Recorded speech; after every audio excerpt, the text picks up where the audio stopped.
चलिए आज एक ऐसे सफर पर निकलते हैं जहां इतिहास कहानियों से मिलता है और श्रद्धा समंदर की गहराइयों में छुपी है।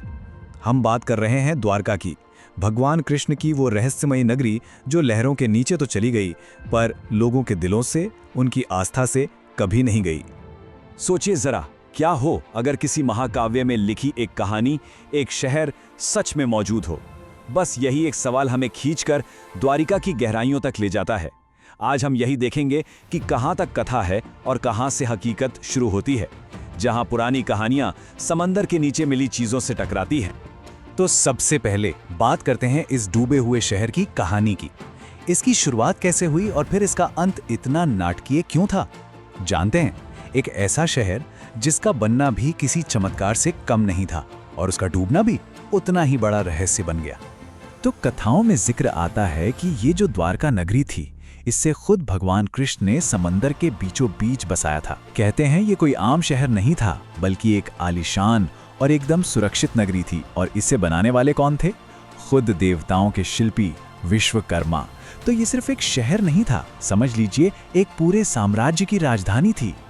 और फिर महाभारत के अनुसार एक ऐसा पल आया जब भगवान कृष्ण ने कहा, अब समय आ गया है, द्वारका समुद्र में लौट जाएगी।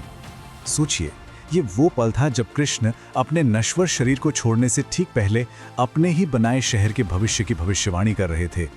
और हुआ भी ठीक वैसा ही। उनके जाने के बस कुछ ही वक्त बाद समंदर की ऊंची ऊंची लहरों ने इस पूरी की पूरी नगरी को अपने अंदर समा लिया। ठीक है, तो ये तो हुई कहानी की बात, पर सवाल ये उठता है कि क्या इसका कोई सबूत है? क्या असल में ऐसा कुछ हुआ था?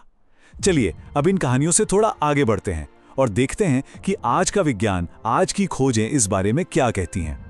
और पता है, जो मिला है वो सच में हैरान कर देने वाला है। आर्कियोलॉजिस्ट को समंदर की गहराइयों में वाकई द्वारका के खंडहर मिले हैं। सोचिए, पुरानी पत्थर की दीवारें, बड़े बड़े खंबे, यहाँ तक कि मंदिरों के निशान भी।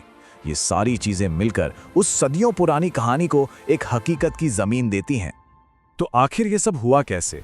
घटनाओं का क्रम कुछ इस तरह से जुड़ता है। देखिए, महाभारत का महायुद्ध खत्म हुआ और यहीं से एक नई कहानी शुरू हुई। कृष्ण के अपने ही कुल में, यादवों में आपस में झगड़े बढ़ने लगे। फिर वो घड़ी आई जब एक शिकारी का तीर लगने से कृष्ण ने पृथ्वीलोक से विदा ली और बस उनके जाते ही जैसे शहर की आत्मा ही चली गई हो। देखते ही देखते पूरी की पूरी द्वारका नगरी समुद्र में डूब गई। लेकिन द्वारका की कहानी सिर्फ उसके बनने और डूबने तक ही नहीं है, इसके और भी गहरे रहस्य हैं। चलिए अब जरा ये समझते हैं कि इस शहर का सांस्कृतिक और आध्यात्मिक मतलब क्या था। वो क्या चीज थी जो द्वारका को इतना खास बनाती थी? ये समझना बड़ा दिलचस्प है कि द्वारका की असली दौलत क्या थी। हाँ, कहानियों में तो उसे सोने की नगरी कहते हैं, पर असल में उसकी दौलत सोना चांदी नहीं थी। वो थी एक धर्म नगरी, मतलब एक ऐसा शहर जहां हर कोई अपने धर्म, अपने कर्तव्य का पालन करता था, जहां धोखा, लालच, हिंसा, इन सब चीजों की कोई जगह ही नहीं थी। तो असली खजाना क्या था? वो थे कृष्ण के दिए हुए सिद्धांत। अब देखिए, एक तो थी मुख्य द्वारका, लेकिन उससे थोड़ी दूर, लगभग 30 किलोमीटर दूर, एक और बहुत पवित्र जगह है, बेद द्वारका। माना यह जाता है कि यह भगवान कृष्ण का पर्सनल रेसिडेंस था, उनका अपना घर। और कमाल की बात यह है कि लोग कहते हैं कि आज भी वहां की रेत में कृष्ण के जमाने के शंख और दूसरी पुरानी चीजें मिल जाती हैं। और यहीं से एक और बड़ी भावुक कहानी जुड़ी है कृष्ण की पत्नी रुक्मिणी की। कहते हैं कि ऋषि दुर्वासा के एक श्राप की वजह से उन्हें कृष्ण से अलग रहना पड़ा, और यही वजह है कि आज भी उनका मंदिर द्वारका के मुख्य मंदिर से करीब 2 किलोमीटर की दूरी पर है। और वहां के लोगों का मानना है कि जो कोई भी इन दोनों मंदिरों के दर्शन कर लेता है, उसे वैवाहिक सुख का आशीर्वाद मिलता है। तो ये तो हुई इतिहास और कहानियों की बातें, पर अब जरा वर्तमान में लौटते हैं।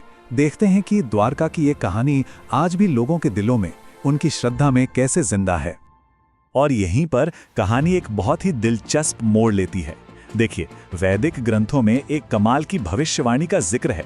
कहा जाता है कि द्वारका का डूबना हमेशा के लिए नहीं है, बल्कि ये हर 5000 साल के एक साइकिल में समुद्र से वापस बाहर आने के लिए बनी है।